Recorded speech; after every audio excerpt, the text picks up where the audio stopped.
ভাৰতৰ ৰক্ষা মন্ত্ৰী ৰাজনাথ সিং ডাঙৰীয়া আজি কোকৰাঝাৰলৈ আহিছিলে আৰু তেখেতক আমি কোকৰাঝাৰত আদৰিবলৈ পাই সকলো আনন্দিত হৈছোঁ। বিশেষভাৱে মই আজি কেইটামান কথা ক'ব বিচাৰিছোঁ। আমাৰ চৰকাৰৰ তৰফৰ পৰা আমাক বিৰোধী পক্ষই বাৰে বাৰে কৈছে যে আমাৰ চৰকাৰে চাকৰি দিব পৰা নাই। এই বিষয়টোকে লৈ যোৱা ৩টা বছৰ ৰিপিটেডলি তেখেতসকলে কৈ আছে। কিন্তু তেখেতসকলে যেতিয়া 17 বছৰ গভৰ্ণমেণ্ট চলাইছিলে বহুতখিনি এনামলিজবিলাক কৰি থৈ গৈছে। কণ্ট্ৰেকচুৱেল চাকৰি, কাকবা 6 মান্থ চাকৰি দিয়া, তেনেকুৱা কিবা কিবি কৰি পেলাই তেখেতসকলে বহুতখিনি খেলিমেলিখিনি কৰি থৈ গৈছে। আৰু অন্তত যেতিয়া চৰকাৰ শেষ হ'ল সেইখিনি সময়ত তেখেতসকলে আকৌ মানে CSB আছিলে, CSBটো কেছ হাইকোৰ্টত কেছ দি থৈ গৈছিলে। সেই CSBটো হাইকোৰ্টত কেছ দিয়াৰ কাৰণে ইমান দিনে আমি হাইকোৰ্টত বহুতখিনি ফাইট কৰিব লগা হৈছে আৰু আল্টিমেটলি হাইকোৰ্টত যুঁজি পেলাই হাইকোৰ্টে এটা ৰায় দিলে যে CSBটো আমি ইণ্টাৰিমভাৱে গঠন কৰিব পাৰোঁ আৰু যিখিনি চাকৰি আমাৰ পেণ্ডিং হৈ আছে সেইখিনি চাকৰি দিব পাৰে। সেই হিচাপে আমি CSB গঠন কৰি দিলোঁ, ইণ্টাৰিম এটা CSB। আৰু CSB এতিয়া আমাৰ যিমানখিনি ভেকেণ্ট পোষ্ট আছে ইয়াৰ ইতিমধ্যে এডভাৰটাইজটো দিবলৈ গৈ আছে। কিন্তু যোৱা 3টা বছৰত আমি অকল শিক্ষা বিভাগতে 4,616 জন শিক্ষকক আমি চাকৰি দিলোঁ। এই 4,616 জনৰ ভিতৰত আছে 915 জন 99 শিক্ষক, 2,155 জন আমাৰ যিটো আছিলে ভেঞ্চাৰ স্কুলত ৰেগুলাৰাইজ কৰা হৈছে 2,155 জনক। আৰু এইটো 662 স্কুলৰ কাৰণে এইটো ৰেগুলাৰাইজ কৰা হৈছে। 851 জন টেট পাছ কৰা হায়াৰ ছেকেণ্ডাৰী আৰু ছেকেণ্ডাৰী স্কুলৰ কাৰণে তেখেতসকলক এপইণ্টমেণ্ট দিয়া হৈছে। 95 জন আমাৰ পোষ্ট গ্ৰেজুৱেট টিচাৰ এপইণ্টমেণ্ট দিয়া হৈছে। 102 জন আমাৰ যিটো আছে বিভিন্ন ভেৰিয়াছ পোষ্ট যিটো কম্পেশ্যনেট গ্ৰাউণ্ডত আহিছিলে 102 জনক এপইণ্টমেণ্ট দিয়া হৈছে। 41 জন এছিষ্টেণ্ট প্ৰফেচাৰ বিভিন্ন কলেজত এপইণ্টমেণ্ট দিয়া হৈছে আৰু 20 জন ভাইচ প্ৰিন্সিপাল এপইণ্টমেণ্ট দিয়া হৈছে আৰু 6 জন এছিষ্টেণ্ট টিচাৰ এপইণ্টমেণ্ট দিয়া হৈছে। ইয়াৰ উপৰিও শেহতীয়াভাৱে অসমৰ মুখ্যমন্ত্ৰী ডাঙৰীয়াই আমাৰ BTR চুক্তিৰ 6.3 নম্বৰ যিটো ক্লজ আছিলে ইয়াৰ আধাৰত আমাৰ শিক্ষামন্ত্ৰী ডাঙৰীয়া আলোচনা কৰি পেলাই 10খন কলেজ আমি BTRে প্ৰভিন্সিয়েলাইজ কৰিছোঁ আৰু সেই 10খন কলেজত আমাৰ 259 জন আমাৰ চাকৰি ইয়াত এপইণ্ট কৰা হৈছে। এই 10খন কলেজত যিখিনি চাকৰি দিয়া হ'ল ইয়াৰ ভিতৰত আছে 79 জন এছিষ্টেণ্ট প্ৰফেচাৰ, 65 জন টিউটৰ আৰু 108 জন এডমিনিষ্ট্ৰেটিভ ষ্টাফ আৰু 7 জন অফিচ ষ্টাফ। এইখিনিক আমি এপইণ্টমেণ্ট দিয়া হৈছে। আৰু ইয়াৰ উপৰি অকল আজিৰ দিনটোতে আমি কি কৰিছোঁ 612 জন যিখিনি কেজুৱেল ৱৰ্কাৰ আছিলে তেখেতসকলক আমি 612 জন ফৰেষ্টত কেজুৱেল ৱৰ্কাৰক আজি ৰেগুলাৰ কৰা হ'ল আৰু তেখেতসকলক 612 জনক এপইণ্টমেণ্ট দিয়া হ'ল। আৰু ইয়াৰ লগে লগে 166 জন 166 টিচাৰক হেড টিচাৰ হিচাপে আজি তেখেতসকলক এপইণ্টমেণ্ট দিয়া হ'ল। আৰু ইয়াৰ লগে লগে আমি আজি যিটো আছে আমাৰ এডমিনিষ্ট্ৰেটিভ এছিষ্টেণ্ট BTC কাউন্সিলৰ ভিতৰত প্ৰায় 20টা পোষ্ট খালী আছিলে আৰু সেইটো আমি খুব নিকা আৰু স্বচ্ছ এটা ইণ্টাৰভিউ বড়োলেণ্ড ইউনিভাৰ্চিটিৰ দ্বাৰা আমি পাতি পেলাই এই ইণ্টাৰভিউৰ দ্বাৰা 20 জন আমাৰ এডমিনিষ্ট্ৰেটিভ এছিষ্টেণ্ট আমি এপইণ্টমেণ্ট দিবলৈ আজি সক্ষম হৈছোঁ আৰু 12 জন ষ্টেন'গ্ৰাফাৰ আমি এপইণ্টমেণ্ট দিবলৈ সক্ষম হৈছোঁ। গতিকে আজি আমাৰ সময়ত আমি ইতিমধ্যে প্ৰায় 5,000 চাকৰি দিবলৈ আমি সক্ষম হৈছোঁ আৰু অহা 3 মাহত আৰু 5,000 আমি BTR অঞ্চলত শিক্ষক আৰু অইন পোষ্টৰ এপইণ্টমেণ্ট দিবলৈ গৈ আছোঁ। গতিকে আজি আগৰ যিটো 17 বছৰৰ চৰকাৰ তেখেতসকলে নিজৰ ভুল নিজৰ ফেইলাৰটো ঢাকি ৰাখিবৰ কাৰণে আমাক বিভিন্ন অভিযোগ দিয়াটো আৰম্ভ কৰিছিলে। আজি আপোনালোকৰ আগত মই স্পষ্ট দাঙি ধৰিছোঁ। কিন্তু এই যে আমি প্ৰায় 5,000 চাকৰি দিলোঁ এই চাকৰিৰ ভিতৰত কিন্তু আগৰ BPF চৰকাৰৰ নিচিনাকৈ কোনো কণ্ট্ৰেকচুৱেল, কোনো ফিক্স পে, কোনো 6 মাহ, কোনো এনেকুৱা এনামলিজ থকা এজনো মানুহক আমি চাকৰি দিয়া নাই।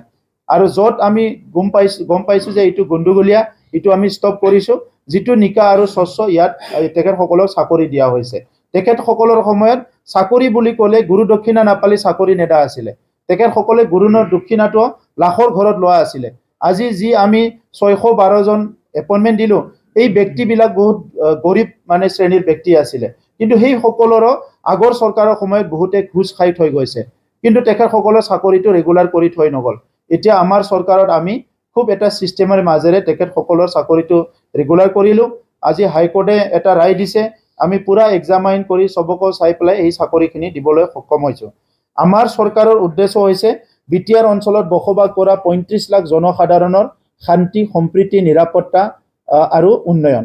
আজি শান্তি সম্প্ৰীতি আহি গ'ল, আমাৰ মাজত ঐক্যতা আহি গ'ল, বিভিন্ন জাতি জনগোষ্ঠীৰ মাজত এটা ভাল পৰিৱেশ আহি গ'ল। বিটিআৰ অঞ্চলটো অকল বিটিআৰ বাকীয়ে নহয়, বিটিআৰৰ বাহিৰৰ মানুহবিলাকো বহুত ভাল পোৱা হৈ গ'ল। তেনেকুৱা এটা ভাল পৰিৱেশ এটা আমি গঢ়ি তুলিব পাৰিছোঁ। আৰু এইখিনি সময়ত মই কেন্দ্ৰীয় চৰকাৰৰ প্ৰধানমন্ত্ৰী ডাঙৰীয়া, কেন্দ্ৰীয় চৰকাৰৰ গৃহমন্ত্ৰী অমিত শ্বাহ ডাঙৰীয়া, অসমৰ মুখ্যমন্ত্ৰী ডক্টৰ হিমন্ত বিশ্ব শৰ্মা ডাঙৰীয়াক ধন্যবাদ জনাইছোঁ। যোৱা ৩টা বছৰত আমাৰ চৰকাৰ চলাই থকা সময়ত প্ৰত্যেকটো সমস্যাবিলাক সমাধান কৰাত তেখেতসকলে সহায় কৰিছে। আৰু বিটিআৰ চৰকাৰৰ আমাৰ যিটো টিম আছে, টিম বিটিআৰ, আমাৰ EM, আমাৰ MCLA, আমাৰ অফিচাৰসকল, আমি একেলগে কাম কৰিছোঁ আৰু চেষ্টা কৰিছোঁ বিটিআৰটো আমি 24/7 কৰিব পাৰে নেকি। আমি প্ৰথমতে চৰকাৰত যেতিয়া আহিছিলোঁ ইয়াত কাম নকৰাৰ এটা সংস্কৃতি আছিলে, আৰু সেই কাম নকৰা সংস্কৃতিৰ পৰা এতিয়া আমি কাম কৰা সংস্কৃতিত আহিছোঁ। আমাৰ এতিয়া সকলো কাম কৰে, অফিচত সকলোকে মানে ৰেগুলাৰলি ইয়াতে পায়, চবে মানুহৰ সমস্যা লৈ আহিলে সমাধান কৰিব পাৰোঁ। আৰু আজি গৌৰৱেৰে ক'ব বিচাৰিছোঁ যে আজিৰ দিনটোত 1300 পৰিয়ালক চিৰাং ডিষ্ট্ৰিক্টত ভূমিৰ পাট্টা দিয়া হৈছে, 1300 পৰিয়ালক। ইয়াৰ আগত আপোনালোকক হিচাপ দিছিলোঁ যে 17 বছৰত আগৰ চৰকাৰে 15,000 ফেমিলিৰ ভূমিৰ সমস্যা সমাধান কৰিছিল, কিন্তু আমি 3টা বছৰ পাৰ হৈ যোৱা সময়ত য'ত 1 বছৰ আমি কোভিডৰ কাৰণে কাম কৰিব পৰা নাই, তথাপিতো 1,06,000 আৰু আজি 1300 দিয়া দি 1,00,000 প্ৰায় 7,000তকৈ অধিক পৰিয়ালৰ ভূমিৰ সমস্যা সমাধান কৰিলোঁ। আগৰ চৰকাৰে 17 বছৰত 39,000 PM খেলিব বিচাৰিছোঁ। কেণ্ডিডেটটো আমাৰ দলৰ, কেণ্ডিডেটটো UPPLৰ, কিন্তু NDAৰ কেণ্ডিডেট। এইটো BJP, AGP, UPPL আৰু বহুত সংগঠন, জাতীয় সংগঠন, সামাজিক সংগঠন, বহুত অনুষ্ঠান একেলগে মিলি পেলাই আমি এই নিৰ্বাচনটো খেলিম। কাৰণ আগত বিটিআৰৰ নিৰ্বাচন বুলি ক'লে হিংসা, মাৰামাৰি, বিভিন্ন অশান্তি এটা পৰিৱেশ আছিলে, আৰু আজিৰ নিৰ্বাচনটো উৎসৱমুখী। গতিকে মই আজিয়ে সকীয়াই দিব বিচাৰিছোঁ, আহি থকা নিৰ্বাচনত যাতে কোনো অশান্তি কৰিবলৈ নিবিচাৰে, এইটো মই সকলোকে মানে অনুৰোধো কৰিছোঁ, সকীয়াই দিছোঁ। কাৰণ শান্তিৰ বিটিআৰত যদি কোনোবা অশান্তি কৰে, ইয়াৰ কাৰণে কিন্তু আইনী ব্যৱস্থা লোৱাৰ কাৰণে কেন্দ্ৰীয় চৰকাৰ আৰু ৰাজ্য চৰকাৰক আমি আহ্বান কৰিম। আমাৰ আৰু নতুন কোনো কেম্পিঙৰ দৰকাৰ নাই। যিমানখিনি বেনিফিচিয়াৰী হৈছে, যিমানখিনি আমি ৰাইজক সহায় কৰিছোঁ, বিপদে আপদে ৰাইজৰ লগত যিমানখিনি আমাৰ কাৰ্যকৰ্তা কৰ্মকৰ্তাবিলাকে 24/7 ৰাইজৰ লগত আছে, গতিকে এতিয়া আৰু নতুন কেম্পিঙৰ দৰকাৰ নাই। সকলো জাতি জনগোষ্ঠী এতিয়া স্বতঃস্ফূৰ্তভাৱে ওলাই আহিছে, কাৰো একো সন্দেহ নাই, কাৰো একো ভয় নাই, কাৰো একো তেনেকুৱা বেলেগ চিন্তা নাই। সেইকাৰণে এই যে নিৰ্বাচন অসমত হৈ আছে, মই ভাবোঁ ভাৰতৰ ভিতৰত সবচে ভাল নিৰ্বাচন অসমতে হ'ব।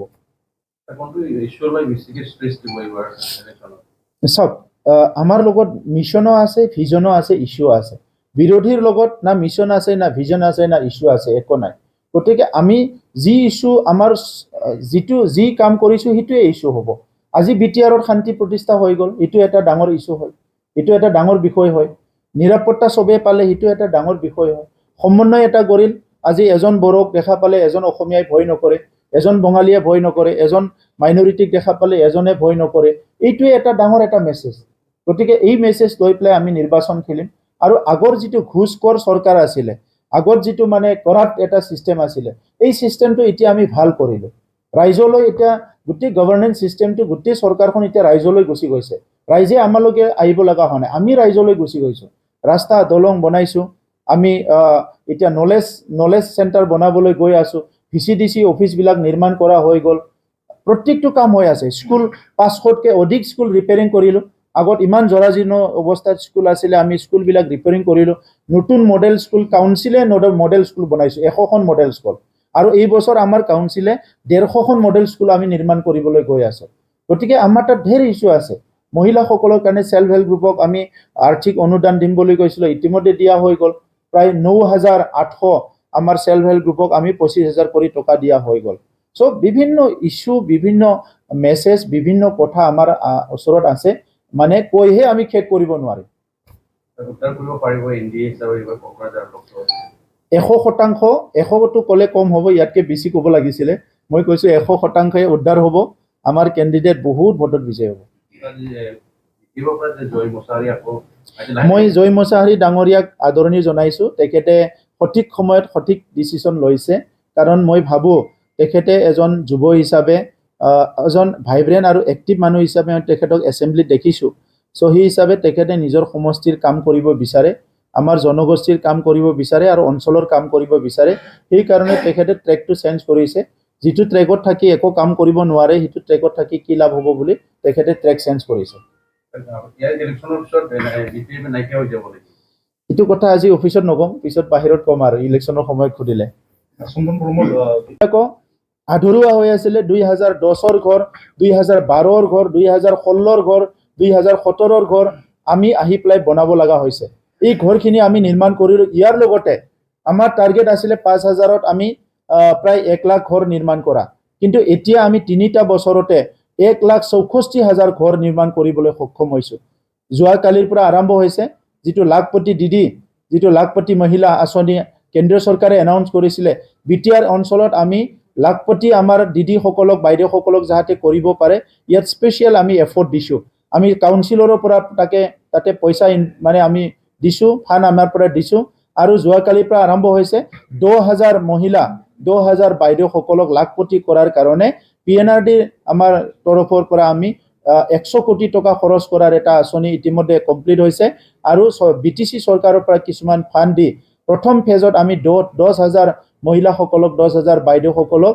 লাখপতি বনাবলৈ আমাৰ আঁচনি ইতিমধ্যে আৰম্ভ হৈছে গতিকে আজি শিক্ষাৰ ক্ষেত্ৰত এটা ডাঙৰ উদাহৰণ আমি আগৰ চৰকাৰৰ সময়ত আগৰ দিনবিলাকত বছৰত 5 জন 6 জন 7 জন 8 জন তেনেকুৱা এপিএসসি পাইছিলে আমাৰ চৰকাৰৰ দিনত যোৱা বছৰত একেবাৰতে 25 জন এপিএসসি পাইছিলে আৰু হিটো 50% কে অধিক বৃদ্ধি কৰি এই বছৰত আমাৰ 50 জন এপিএসসি পাবলৈ সক্ষম হৈছে এতিয়া আমাৰ চৰকাৰৰ তত্ত্বাৱধানত 4টা টিম আমাৰ ইতিমধ্যে বডোফা সুপাৰ 50 কোচিং চলি আছে সেকেন্ড বেটছৰ নেক্সট থাৰ্ড বেটছৰ কাৰণে ইতিমধ্যে আমাৰ এডভাৰটাইজ হ'ব আৰু এই বছৰ 2024 বছৰৰ অন্তলৈকে আমাৰ 5খন ডিস্ট্ৰিক্টত 5খন কোচিং সেন্টাৰ আমি ইতিমধ্যে নিৰ্মাণ কৰিবলৈ গৈ আছো 5খন কোচিং সেন্টাৰ আমাৰ লৰা ছোৱালী এতিয়া বাহিৰৰ পৰা এক্সপাৰ্ট আহিব আৰু বিটিসিৰ 5খন ডিস্ট্ৰিক্টতে থাকি প্লাই কোচিং লবলৈ পাৰিব গতিকে মই বহুতখিনি কথা ক'ব বিচৰা নাই বিটিআৰ অঞ্চলৰ ওয়েল বিইঙৰ কাৰণে আমি চিন্তা কৰিছো আমাৰ ইএম এমসিএলএ এমএলএ সাংসদ সকলো মিলি প্লাই বিটিসি অঞ্চলৰ 35 লাখ জনসাধাৰণ আগুৱাই নিয়াৰ কাৰণে দিনে নিশা কাম কৰি আছে আৰু আমাৰ উদ্দেশ্যই হৈছে এটা সুন্দৰ বিটিআৰ হ'ব লাগিব শান্তি সম্প্ৰীতি থাকিব লাগিব সুশাসন এটা গঢ়ি উঠিব লাগিব আৰু সকলোৱে যাতে ভাল এটা পৰিবেশত জীৱন যাপন কৰিব পাৰে ইটোৱে আমাৰ চৰকাৰখনৰ লক্ষ্য আমি সবে বিচাৰিছো তৃতীয়বাৰৰ কাৰণে প্ৰধানমন্ত্ৰী নৰেন্দ্ৰ মোদী ডাঙৰীয়াই প্ৰধানমন্ত্ৰী হ'ব লাগে আৰু ইয়াৰ কাৰণে আমি সকলোৱে কাম কৰিম কাৰণ এতিয়া আজাদীৰ অমৃতকাল চলি আছে এই অমৃতকালৰ সময়ত ভাৰতখন বিশ্বৰ ভিতৰতে শ্ৰেষ্ঠ অৰ্থনীতি গঢ়াৰ কাৰণে প্ৰধানমন্ত্ৰী ডাঙৰীয়াই এটা আঁচনি লৈছে এই আঁচনিৰ দ্বাৰা বিটিআৰ অঞ্চল আজি অৰ্থনৈতিকভাৱে আমি আগুৱাই গৈ আছো আৰু তেখেতৰ বিভিন্ন যি আঁচনি প্ৰধানমন্ত্ৰী ডাঙৰীয়াৰ যিবিলাক আঁচনি এইবিলাক সব আমাৰ অঞ্চলতো আহি পাইছে যি প্ৰধানমন্ত্ৰীজনে ভাৰতৰ শেষ মানুহ যাক দৰিদ্ৰ বুলি কয় তাৰ কথা সদায় চিন্তা কৰে আৰু যি প্ৰধানমন্ত্ৰীজনে ভাৰতখন বিশ্বৰ ভিতৰতে বিকশিত এটা দেশ গঢ়াৰ সপোন দেখিছে তেখেতক আমি পুনৰ প্ৰধানমন্ত্ৰী হিচাপে পাবলৈ বিচাৰিছো ইয়াৰ কাৰণে আমি আমাৰ যিমানখিনি শক্তি আছে এই শক্তি লগাই পেলাই আমি কাম কৰিম মই তেখেতলৈ ধন্যবাদ জনাইছো আৰু আজি বিটিআৰত সকলো সহযোগ কৰাৰ কাৰণে বিটিআৰ বাকি ৰাইজক মই ধন্যবাদ জ্ঞাপন কৰিছো আজি ৰাজনাথ সিং ডাঙৰীয়া ভাৰতৰ ৰাজনীতিত এজন জ্যেষ্ঠ নেতা তেখেতে অকল ভাৰতীয় জনতা পাৰ্টিৰ নেতা নহয় তেখেতে দেশৰ নেতা আৰু তেখেতে এজন ষ্টেটসম্যান হয় তেখেতে চিন্তাবিদ হয় তেখেতে বুদ্ধিজীৱী হয় আৰু ভাৰতৰ ৰাজনীতিৰ অভিজ্ঞ ব্যক্তিবিলাকৰ ভিতৰত এজন হয় গতিকে ৰাজনাথ সিং ডাঙৰীয়াই বিটিআৰ অঞ্চলত শান্তি আনাৰ কাৰণে যেতিয়া তেখেতে গৃহমন্ত্ৰী আছিল প্ৰথম শান্তি আলোচনা তেখেতৰ দিনত আৰম্ভ কৰিছিল আৰু যেতিয়া তেখেতে গৃহমন্ত্ৰী নাছিল ভাৰতীয় জনতা পাৰ্টিৰ প্ৰেচিডেণ্ট আছিলে সেই সময়তো তেখেতে আমাক খবৰ লৈছিলে, আমাক সময় দিছিলে, আমাৰ লগত কথা পাতিছিলে। কিন্তু যেতিয়া গৃহমন্ত্ৰী হ'ল তেখেতে বাৰম্বাৰ আমাৰ লগত আলোচনা কৰিছিলে আৰু 2014ত যেতিয়া ইয়াত এটা সংঘৰ্ষ হৈছিলে সেই সময়ত তেখেতে ইয়াত আহিছিলে আৰু ইয়াৰ পিছতে তেখেতে কৈছিলে এনেকুৱা সংঘাতবিলাক একদম চিৰকালৰ কাৰণে বন্ধ কৰিব লাগে, ইয়াৰ কাৰণে অপাৰেশ্যন কৰিব লাগে আৰু এই গোটেই কথাটো হয় অপাৰেশ্যন কৰি নহয় আলোচনা কৰি শেষ কৰিব লাগে। আজি সেই ৰাজনাথ সিং ডাঙৰীয়া আহি ভাৰতবৰ্ষখন প্ৰধানমন্ত্ৰী নৰেন্দ্ৰ মোদী ডাঙৰীয়াই কেনেকৈ বিকশিত দেশ কৰিব বিচাৰিছে আৰু আমি সকলোৱে প্ৰত্যেকজনে ভাৰতবৰ্ষখন আগুৱাই নিয়াৰ কাৰণে, আমাৰ সমাজখন আগুৱাই নিয়াৰ কাৰণে বহুত কাম কৰিব পাৰে। এই কথাখিনি আমাক আজি তেখেতে এটা বচন দি গৈছে, তেখেতে এডভাইচ দি গৈছে, মাৰ্গদৰ্শন কৰিছে। গতিকে আমি সকলো আনন্দিত হৈছোঁ। শান্তিৰ নগৰী কোকৰাঝাৰত তেখেতৰ পদাৰ্পণটো আমাৰ কাৰণে বহুত এটা মূল্যৱান হৈছে, মই সেইটোকে ক'ব বিচাৰিছোঁ। ধন্যবাদ জনাইছোঁ আমাৰ ভাৰতৰ ৰক্ষা মন্ত্ৰী ৰাজনাথ সিং ডাঙৰীয়া আজি কোকৰাঝাৰলৈ আহিছিলে আৰু তেখেতক আমি কোকৰাঝাৰত আদৰিবলৈ পাই সকলো আনন্দিত হৈছোঁ।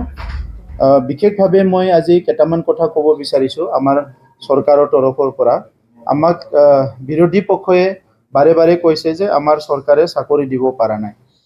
এই বিষয়টোকে লৈ যোৱা 3টা বছৰ ৰিপিটেডলি তেখেতসকলে কৈ আছে। কিন্তু তেখেতসকলে যেতিয়া 17 বছৰ গভৰ্ণমেণ্ট চলাইছিলে বহুতখিনি এনামলিজবিলাক কৰি থৈ গৈছে। কণ্ট্ৰেকচুৱেল চাকৰি, কাকবা 6 মান্থ চাকৰি দিয়া, তেনেকুৱা কিবা কিবি কৰি পেলাই তেখেতসকলে বহুতখিনি খেলিমেলিখিনি কৰি থৈ গৈছে আৰু অন্তত যেতিয়া চৰকাৰ শেষ হ'ল সেইখিনি